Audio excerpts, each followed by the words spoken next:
Hello, I am Kristen and welcome to my carnivore diet journey. Today we are going to deviate from my usual carnivore update and I want to talk about navigating our lifestyle and food choices for our kids. Before we begin, please make sure to subscribe and like my page and comment. I would love to hear your thoughts on this subject. So last night, my middle child woke up with stomach pains and having to vomit a little bit of phlegm. And a little backstory on him, he's always been a little bit sensitive with food. When he was a baby, we even got his stool checked more than once because I just knew that maybe something that he was eating was affecting his stomach. And as usual, they did the testing and everything was fine. And we just got to keep an eye on it, right? That's a little bit hard sometimes with the kids. And so he is 5 years old now. And at school, unfortunately, their system is not very healthy. Their nutrition is not very healthy.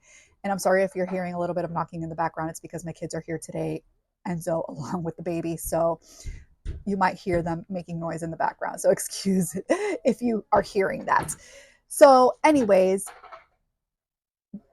they've been doing Dr. Seuss week, and so they have a lot going on. They were making sushi, and so it's fruit roll-ups and those little fish, little cookies or whatever, and Oreos because they were doing like the phases of the moon, which is really cool. But all of these foods are also being consumed.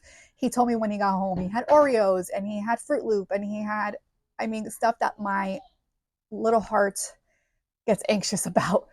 But I don't want to give my children fear of food. So that's not to say that I'm not teaching them or I'm not explaining to them what is really healthy and what is not. We do talk about that. For example, for Halloween, they're allowed to choose 10 candies max, and the rest are given away. We don't keep all of that. When they were smaller, they wouldn't even eat the candy. It would literally, we would literally trick or treat just for fun. And then my husband and I would have some of the chocolate and then we would get rid of the rest.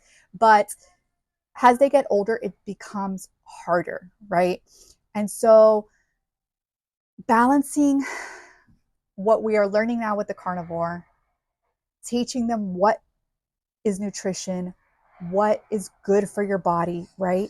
So my oldest child, he sees more of what we are doing. And so he wants to copy that. He wants all the protein and he sometimes doesn't want his fries, and that's okay. I definitely do not push eating fries. Most of the meals come with French fries when you're eating a burger or something.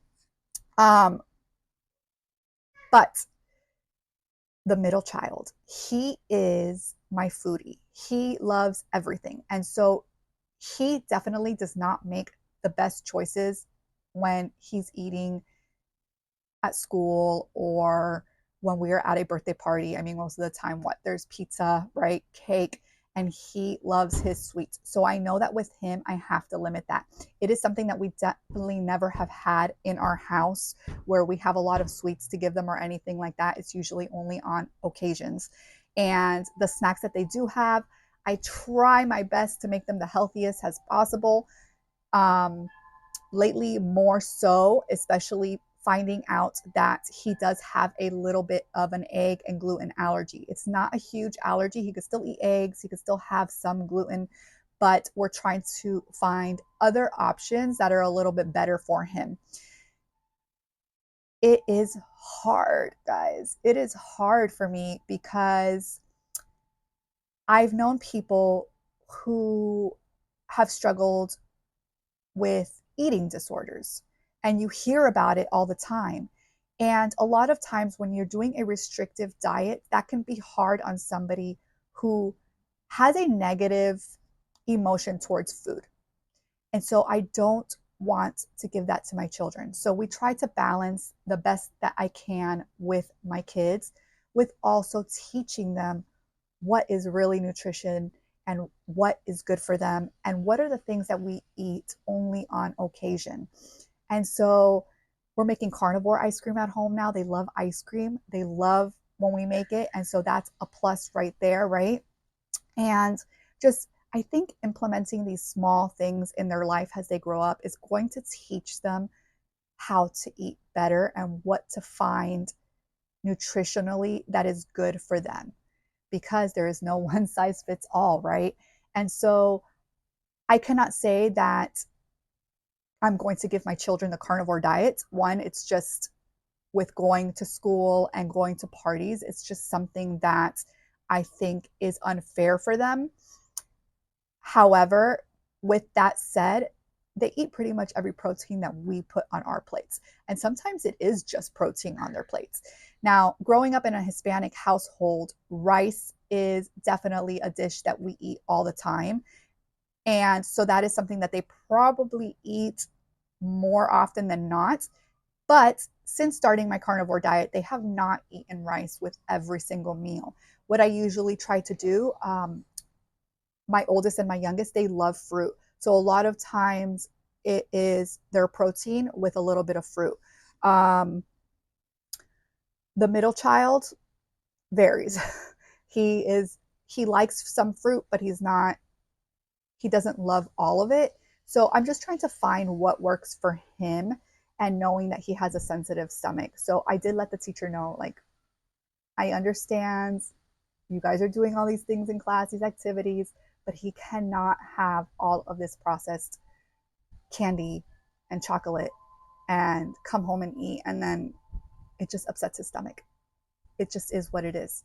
And so he will have to learn that as he gets older, just like I've had to learn with my stomach issues what I can eat and what I cannot eat. And unfortunately, that is a struggle, and that will be a struggle, but I am here to help guide him as much as possible as his mom. And it is hard. It is hard for me because as a parent, we don't want to screw up our kids, right? But there's no manual. There's no manual telling us this is how we should do it, you know? And then you have people who are carnivore, like, this is it. This is what you need to do, and this is the only thing that you need to do. And then there's keto, and then there's ketovore, and there's omnivore, and there's vegan, and there's vegetarian, and I mean, the list goes on. And all of these people in these groups believe that this is the only way to eat. Now, I follow a lot of the people that think this is the only way that we can eat, but I follow them because I try to learn their I try to get into their brains. I try to understand what they are trying to teach us. And then I do some research on the side. I look at the opposing counsel. I look at the people who think they're crazy, and I look to see what they're saying. If you are here watching my channel, I am never going to be this is the only thing you need to do person, because again, there's no one size fits all, and that goes with our kids.